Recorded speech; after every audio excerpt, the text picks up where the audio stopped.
Hello, everyone. Tracie here, your resident business rebel, and you're listening to Cocktails, Coffee, and Conversations podcast, the show that lets true stories and insider secrets of digital entrepreneur life unfold. Our business world is growing, and as an online business coach and digital product creator, I believe you didn't become an entrepreneur to grin and bear your way through business.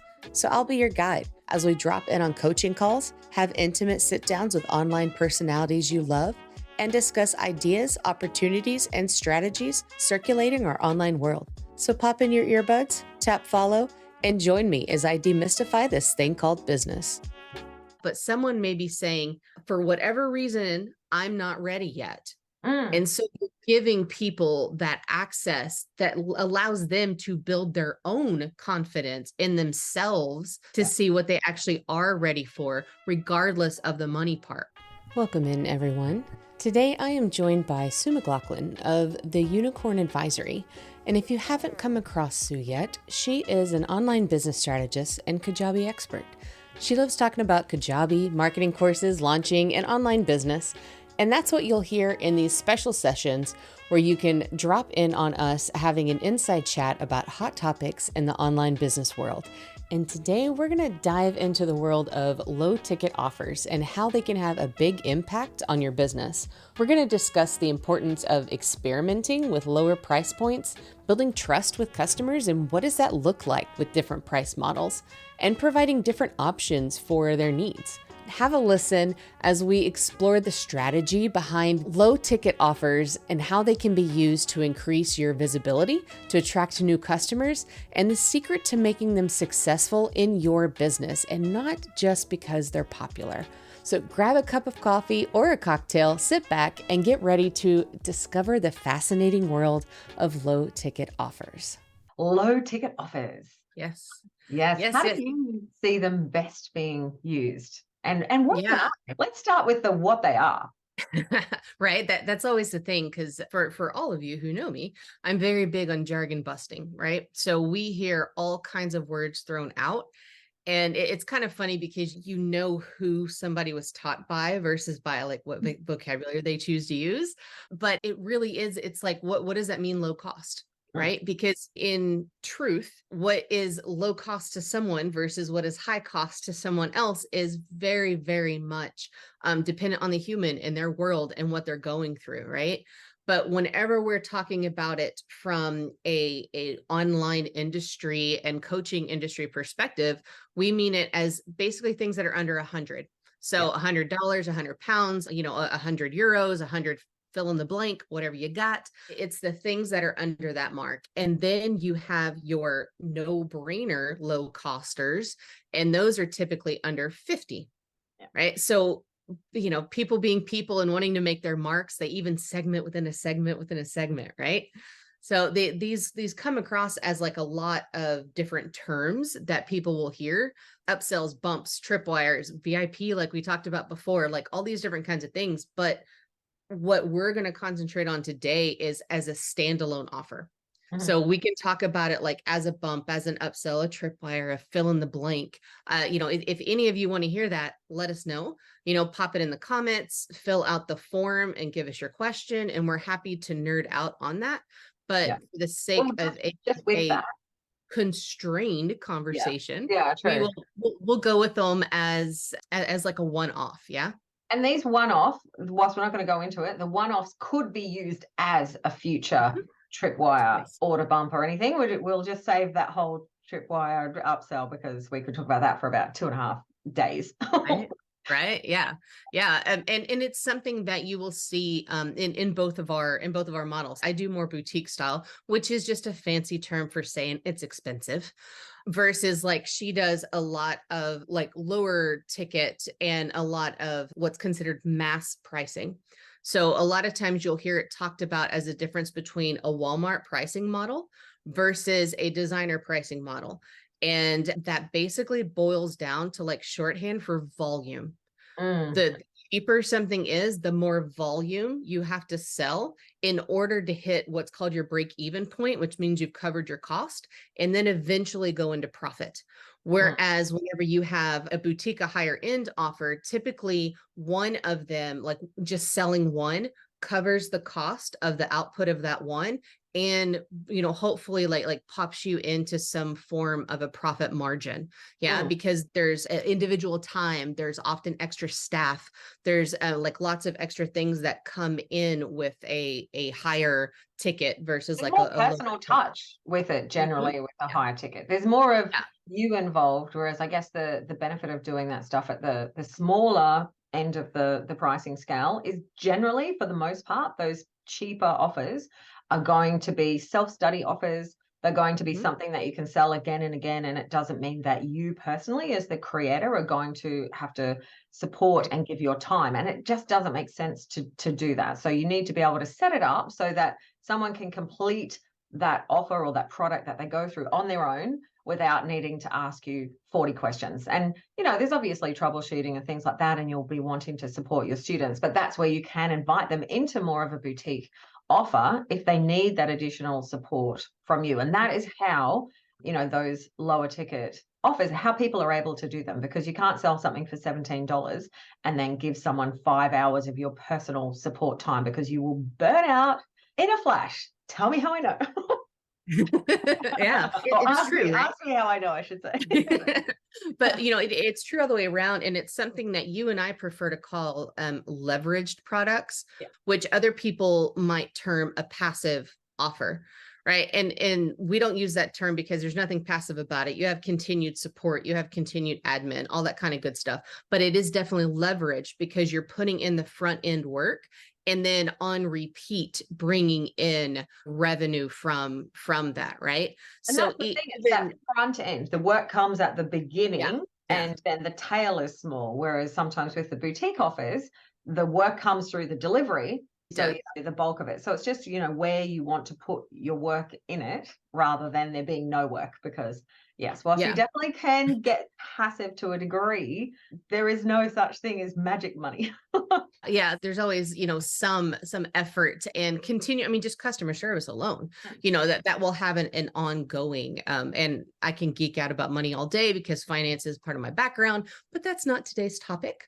Same thing with Sue, like on pricing, we got a lot of opinions. And with this concept of low dollar, I introduced those parameters of like less than 100, less than 50, but something that you may experience as you're like diving into the wide world of internet business is some of like the bigger names, the people who are already making multiple millions, their low ticket offer will still be 3 or 4 figures, right? It's still the front end, which it's called a loss leader in marketing. It's where you don't plan on making a lot of money from it, because you make all your money on the back end, right? On a membership, on a mastermind, on coaching, on a VIP, et cetera, et cetera. So you'll see a lot of people throw out a lot of affiliate things.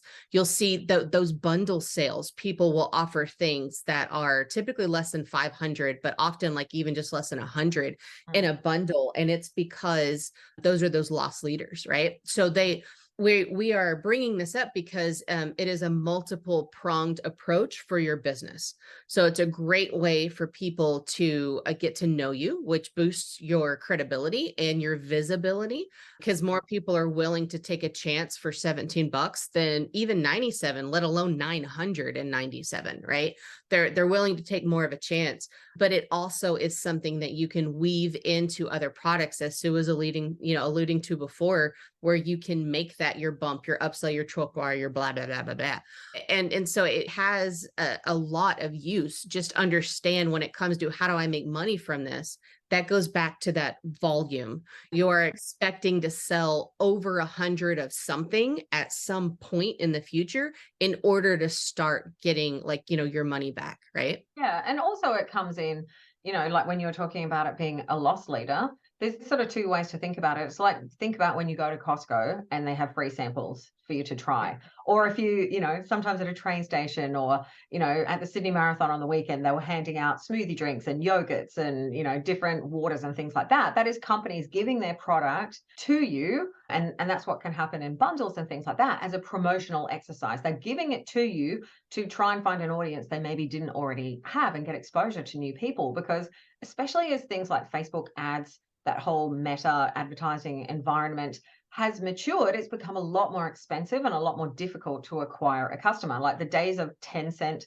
leads and, crazy stuff like that, that was happening, 2015, 2016, when people were becoming, millionaires based off, easy Facebook ads. That world doesn't exist anymore. And, things like Facebook ads can be really expensive. And a lot of these low ticket offers originated in this strategy, originated as a way to basically break even or just make a little bit of money on your advertising. And, it doesn't necessarily just have to be something that's on advertising, but for the most part, especially this sort of $17, $27, $37 price point, a lot of people don't expect to have that as an income generating product for their business. It's kind of like that easy trial tester. And you can use the product that you create for that in a lot of different ways to sell on its own. But, essentially for those lower ticket things, it's to bring people into your world and then to use those things as a way to increase the average order value of other products that you might sell. So you can either use it to sell it, to recoup some of that cost, or if you have this product already and it's a really helpful addition or a bonus to another product that you're selling, and say that product is selling for $97 and you have this, $17 offer,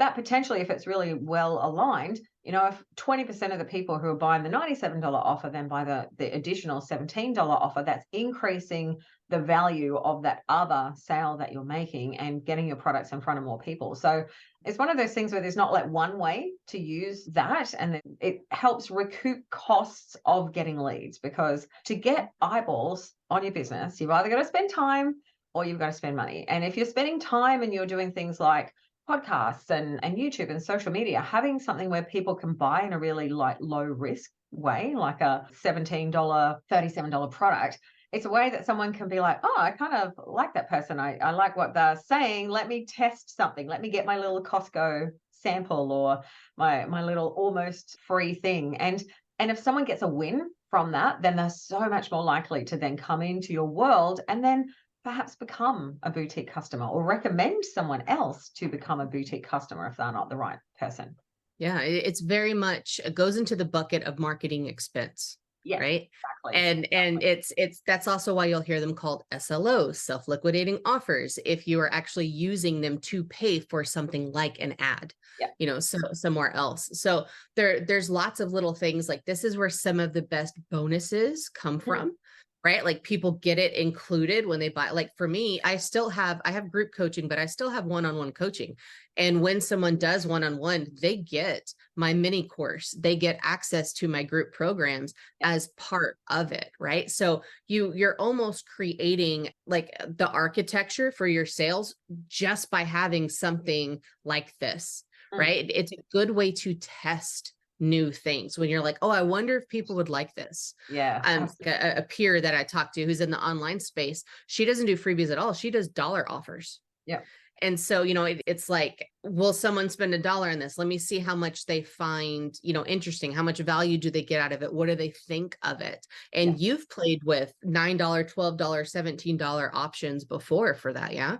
Absolutely. And then the other thing as well is that talking about using things as testing, you might start something out at that really little price point just to gauge, is it worth putting effort in? Should I, just selling it in the simplest way possible? Like often I suggest when someone's just starting out with an offer, just to make the checkout page and make the checkout like an enhanced checkout page before you go to the effort of creating the full sales page. And if you can sell it like through the most simplest way and you're getting sales and you're getting good feedback, those are good signals to be like, all right, maybe this doesn't need to be a $17 offer. Maybe I can enhance it and look at, additional things that I can include. And then maybe that could become a $97 offer, like, or even higher. Like, there's some of the things that I've created, and I've seen other people doing this too, where it starts off as a $17 like live workshop style thing. And then you break that up, you turn it into a course, you look at adding additional helpful resources. And then, over time that can become something that you could maybe sell for $197 or even $297 because the value of it's growing, but you're getting to test that process and getting feedback about what else could be added, like what else maybe even could be taken away, like things to help enhance people's experiences is what, helps you grow these products. Or you could find it's a complete flop and 3 people buy it and no one says anything about it. And you're like, all right, great. I learned that before I invested like a whole lot more time and energy into that, and you could work on something else. Yeah. And it's fantastic way to get what we call VOC, voice of customer, right? It's how you can get how they're feeling before, after, during, and then of course, hopefully little snippets for testimonials, right? Like you can get some fantastic feedback of what needs to change, as well as like, some quotes of how people are feeling about it. And that exact same model is what I did. Yeah. Because for those of you watching, I guest coach inside of Sue's group sometimes. And I told her I had this process that I do. I've done it with some one-on-one people, but I've never done it as like a group. And I don't even know if it translates to a group. I don't know if I know how to communicate it, if I know how to break it down for people, if I know how to give all this stuff. And so we got together and I did it for $17 for her people. Yeah. And I had 5 people join. And so I was like, okay, this is enough people to like figure this out. And Exactly. they gave me fantastic feedback about how to structure, what support they needed, my little isms and nuances versus like what translates better, right? Because that's something that we all have to think about when we are doing things, especially for like a group. Like even if it's a PDF, even if it's the kind of thing where it's like, well, this is how I would lay it out, but that's based on how your brain works, not necessarily how other people's work, right? That's why we want to get other eyeballs on it. And then from there, I went to it being $49 and I got more people in. And then I moved it to $97 and I've gotten even more people in. And there are 4 or 5 different lessons that I'm going to add to it. And then I'm going to break out even more. And at that point, it will move up to the 197. Yeah. So if anyone wants it, it's like, grab it now. But it's that, that's also a great it's thing. a real life. It's a real life example of doing exactly what she just said as a theoretical. We gave it a try. And it was my first foray into lower price things. I'd never done anything that was less than probably a 4-figure investment. The only time that it's a 3-figure for me is if I'm guesting in other people's. So I had never branched out in that before. And that was why I teamed up with Sue on it, because she had done those kind of like volume based, and it's great to have the guidance when you want to try that out.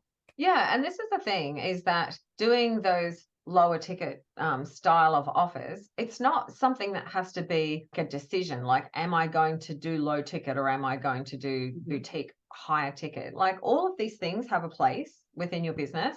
And also, you might decide, I don't want to do those things. I'm just going to go back to, doing a free lead magnet or anything. Like there's no like have to do anything. Like if Tracie, you had tried that out and you were like, this actually doesn't translate to group, I think I'm going to stick with group. That would be okay. Like there's no like, oh, you in an ideal business, you have a this offer and a that offer and an X offer, because we're going to come back to why, because you need to match offers to your audience. And that is the most critical and important thing. Like, what does your audience need? And when you come at it, don't be thinking, oh, like I want to create a low ticket offer. What can I create? Like be thinking, what does my audience need from me? Yes. And that's, I mean, I have had that exact question on coaching calls before when people are like, I want to make a $27 product. What do I make? Because I've seen someone doing it on the internet, on Facebook. Yeah. And it's, there's nothing wrong with using that as a way to expand your mind to possibilities and explore. That's just not a foundation that we make a business decision based on. Right. Like even when, McDonald's, they do some of their burgers for like under $2, right? But they're not going, I want to make a $2 burger. Instead, they're like, well, what can I make that does reach that affordability, but without compromising our price? Like at what price point does that hit? And with them, again, they have the mass, which means their expenses get spread out into more places, like their costs get covered in other ways, as well as they obviously have the brand recognition, and they have like that built-in audience. So it's not as much of a gamble for them if they want to do something that is that price point. Whereas those of us who have smaller audiences, we have niches within niches within niches. You have like however that you're identifying your business at its current stage. there's a lot more into thinking about the strategy and deciding, is this right for me? And if so, how do I execute this?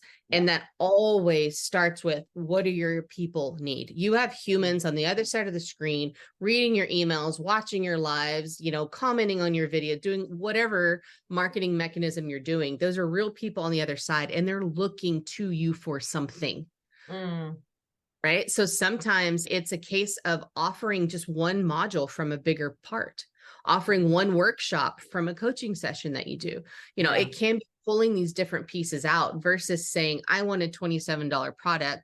What do I make? It's like, well, what do your humans need? And then is it something that you can provide at that, or do you need to keep digging? Yeah. And also, I think it's a case of, with the smaller offers especially, I think it's really important to make sure that they've got that clear win that someone gets out of doing it. You're not giving a signature course away for, peanuts here. What you're doing is pulling one small aspect, like one thing where someone completes that. So you're not saying, I'm going to teach you how to play guitar. You might be like, I'm going to teach you the 3 most important chords that you need as a beginner, or I'm going to teach you how to play this song on guitar. Or this bridge from this song. Yeah, exactly. Like, it's far more specific in general terms. And usually it's something that's, reasonably quick to achieve. This isn't something that someone's going to do over weeks or months. Generally, it's, an hour, a day, a couple of days at most, that they'll then take and work on this. And then to get someone to a point where they're like, oh, great. And the end result is that they, take your little mini training course, template pack, whatever it is that you're selling for that cheap price. It allows them to achieve something, which then leaves them feeling positive about you. It allows them to experience your teaching style, to know if it's for them, because, for me, I would far rather know that I resonated with someone's teaching style after spending $37 than spending $3,700. And, it's essentially like a little expanded Costco taster. Instead of just one biscuit, maybe you're getting the whole packet. And, but then you're not getting, right? Yeah, and you're not getting a box. You're just getting a trial where it's an expanded trial, essentially, and giving that opportunity to get someone to know you. But just, I think when you're sort of trying to figure out what will be in that like mini course or offer, it's think about something that people have asked you about, where you've had like a question like, how do I do this? Or, oh, I've seen you doing that thing, like with you, where, people have gone, oh, I really love your process and how you think about how you do that. Like, teaching a process is a really great thing to include in a mini offer. And it gives that taste and that sense of achievement, like that getting someone to achieve something is one of the most valuable things that you can do through a mini offer. Because looking at a customer and getting into, I guess, more technical terms and probably less personal terms, like the lifetime value of a customer is one of the most critical metrics for a business, because it's not what someone buys once, it's what someone buys over the lifetime of your relationship with them. And giving that taste makes them far more likely to want to work with you further, whether it is through a coaching program or whether it's buying other of your smaller or potentially bigger digital products, because they've got that positive association.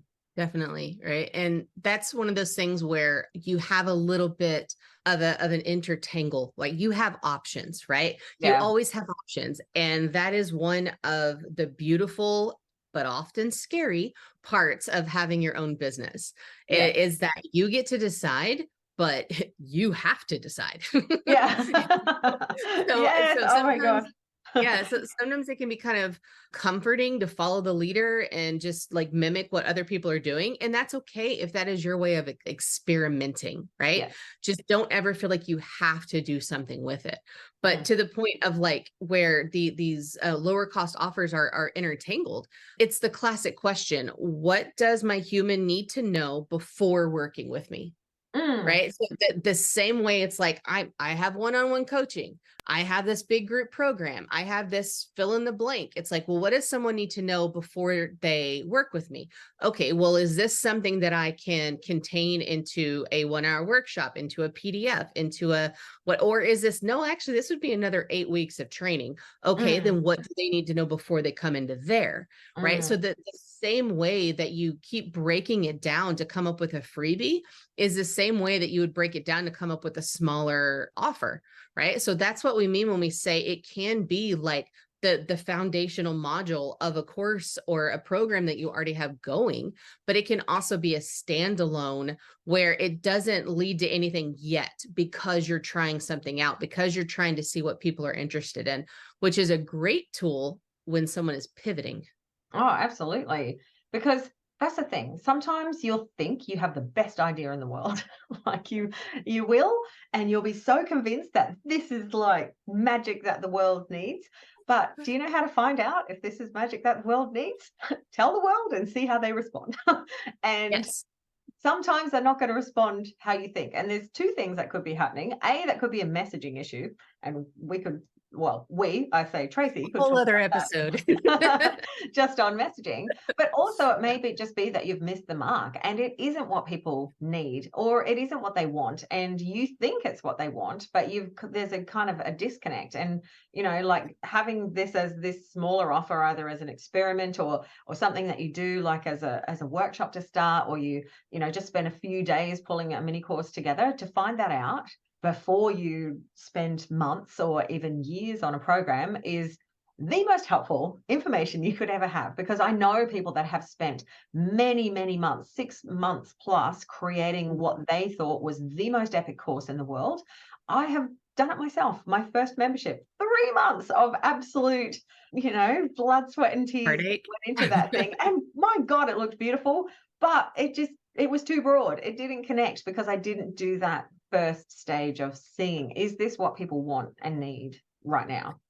Yes. And I will give a caveat to that, because people always talk about create what your humans want, but sometimes, and this again goes back to that idea of pivoting, sometimes you're actually trying to move into a different audience. Yes. So when you are creating something, experimenting with something, and you're like, no, this is hardcore what I want to do. I don't care if nobody wants it. True. This is what I want to do.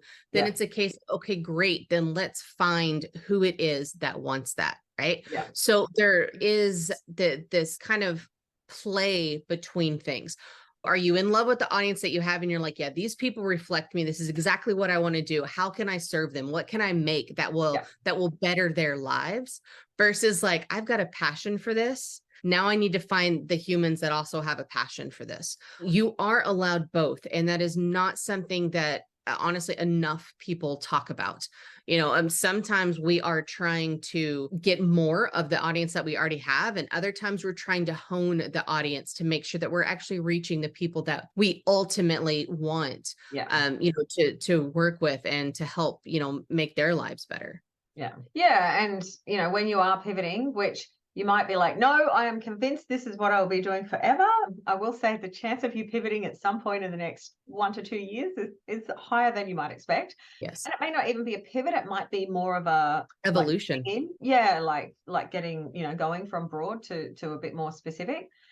Having that opportunity to sort of test the waters.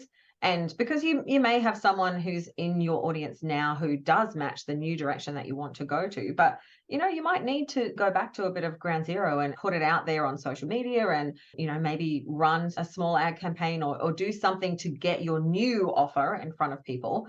And if you do that before you make the full pivot, then that can be really helpful to know. And also it gives you a chance to do that and to go through that product creation to help you understand if this is the new direction that you want to go in, because that's always a bit of a like, oh, should I do this? Should I not do this? And getting that feedback and going through that process can sometimes cement the decision where you're like, oh my God, yes, this is it. This is what I want to do. And when you are working with someone, whether that's through a digital product or other ways, that can also help you, really feel it, whether this is the right thing for you to be doing. So, and seeing what's possible. Because there's some things where you're like, this is so nuanced, or it requires so much of me. There's no way I could bring it to the mass market. It's like, that might be true, but what can we test? What can we play with? What can we move around just to see, just to see what the options are. I know that I've had a couple of offers that I was like, I don't know if I have the capability, it's like, I'm great with small, intimate numbers of people, but to talk to like the world, that seems no way. And then it was kind of like, okay, well, what if I just take this one part? What if I just see what this is like? And I might not get it right the first time, and that's perfectly okay, right? Because they're not losses, they're lessons. Yes. And Yes. it's like, what else can I find out? Okay, well, so when I use this example, it doesn't make sense to anybody. So let me see another kind, and that helps you grow. It helps you grow as just a human being, but also in your business. And that was why, I threw in that word evolution there, because it might not be, like a full about face 180 kind of pivot.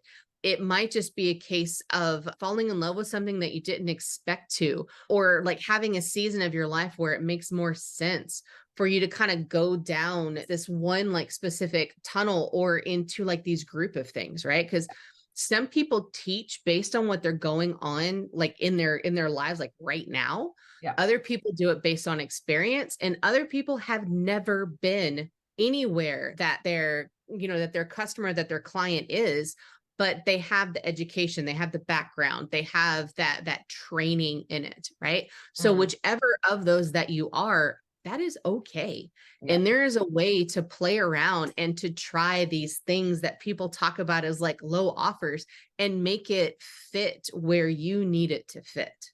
Yeah. And it could also be that you are, say, a service provider and you're trying to decide which side of my audience do I go with. So say you are a service provider and right now you are coaching people on dog training. And if you are doing that, you might be like, well, do I want to teach other people how to become a dog trainer? Or do I want to teach individuals how to train their dog? And you'll be like, oh, I'm going both ways. And then you're like, oh, but I've got these, specific things that I'm doing in my business. I don't know if I want to give away my business secrets. So maybe I'll teach, but then maybe you don't enjoy it.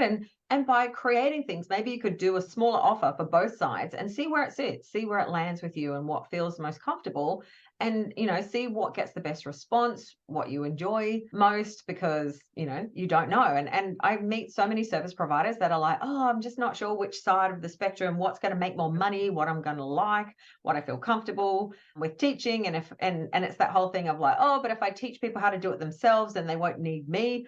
And, let's face it, ultimately, hopefully that is the idea, because, if you want to move away, or you might be like Tracie, where you're like, well, I don't need to completely, I like working with people one-on-one and I have the capacity for it, or, in a small group. So I don't necessarily want to never do that. I just want to have an option available because I am at that boutique end of the scale. And, some people just don't have the capacity, and I want to give an option so that there is a more economical option. But yeah, it feels like it's a choice, but by doing something at the lower ticket end, it doesn't have to be. You could try both things out. And also you could try something out and then be like, yeah, I don't like that. And just quit it, cut it. Like, don't sell it anymore. Like, just because you create something and you sell it for a month, 2 months, 3 months, whatever it is, it could get to a point where you're like, yeah, well, I did that. And, I don't want to continue doing that. And that is okay as well. It is. And that's, I know, something that people get very kind of like they allow it to stop their progress because they're afraid. They're like, if I go all out, if I start talking about this and then I don't want to keep doing it, what's going to happen? Right. Yeah. And you have a couple options. You can always do what's called like a little soft launch, or like a private invite only, like just to the people on your email list. Yeah. But you can also use the beautiful transparency. Like there's something that whenever I'm teaching people sales messaging and all that, that is the biggest thing. It's like, it's okay to tell people, hey, I want to try this. Yeah. I don't know if I'm going to do it forever, but if you buy this, then, I promise to support you in X capacity, right? And you're putting in those expectations, you're putting in those parameters, and you're also showing that you're a real fucking human. Yeah. Like, and that is okay, right? Whenever we emulate that, whenever we model that for other people, then it helps them also feel okay with what they're playing with, right? Because you can put it on your story. You can ask, people for replies. You can put it in your private groups all day long. But there is a big difference between what people will cheer you on for versus what they will put dollars behind. And so this is an option for you to get a real, will someone put a dollar behind this idea versus just cheering on my ambitions? Yeah, exactly. And also it helps you, I don't want to say justify, because I'm not sure that's the right word, but it helps you give a reason why you are pricing something at a low price point when you are testing it out, because you're saying, hey, I'm working this out along with you. So hence you're going to get the better deal because this is a beta. This is a brand new membership. This is, the first time I've ever offered this. And, a lot of people, some people might be like, oh, no, I don't like things that are, experimental. Other people will be like, hell yeah, I want to work with you.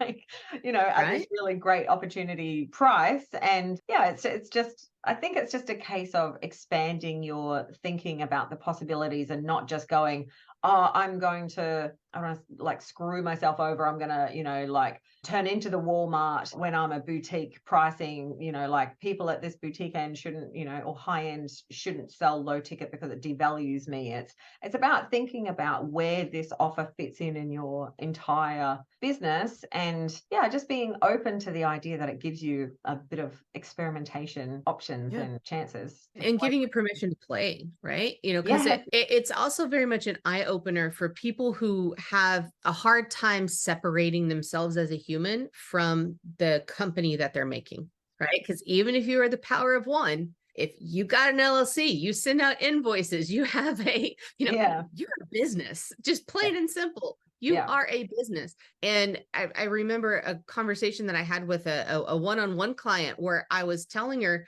that she's an aspirational brand. And that just like blew her mind because she sees herself as what she does, and she knows she's good at it. She knows that fantastic, and her business is growing like crazy. But to realize that not her as a human, but as a brand, as a company, is seen as one day I'll be big enough. One day I'll have, insert whatever in order to work with them. One day I'll be experienced enough. One day I'll have the discretionary funds. Like I'll have more expenses. I'll have more, whatever people use to be like, I've got them on a vision board. I've got them on an idea. I'm just not there yet. Yeah. And a lot of times we are those aspirational brands and people don't realize that. So it is a way back to what we said in the beginning. How can you help your audience? How can you help the humans that want to work with you? Before I created the workshop that people can buy for $17 and the mini course they can buy for $97, the only way was if they belonged to a program that someone else had paid me to come in to guest coach, or they heard me on a podcast, or they read something that I wrote. That was like the only way for someone to work with me, even though I was a boutique agency that was over here, in this 4-figure, right? And like same thing with Sue. It's like she has this fantastic YouTube channel that will show you all kinds of things with Kajabi. You got a membership, you've got like all these courses people can take, you've got all this stuff, but someone may be saying, for whatever reason, I'm not ready yet. And so giving people that access that allows them to build their own confidence in themselves to see what they actually are ready for, regardless of the money part, right? It brings in, like, by us detaching ourselves from our brand, it actually lets our audience attach their human to what it is that they're trying to do and helps them grow their confidence.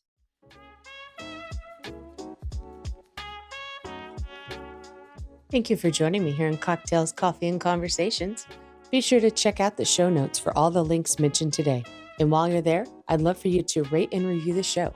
And if you have a topic or question you want me to answer, I want to hear it. Head to traciepatterson.com/AMA and ask me anything about business. If I don't know it, I'll bring it up with one of my guests. Until next week, be well and have some fun.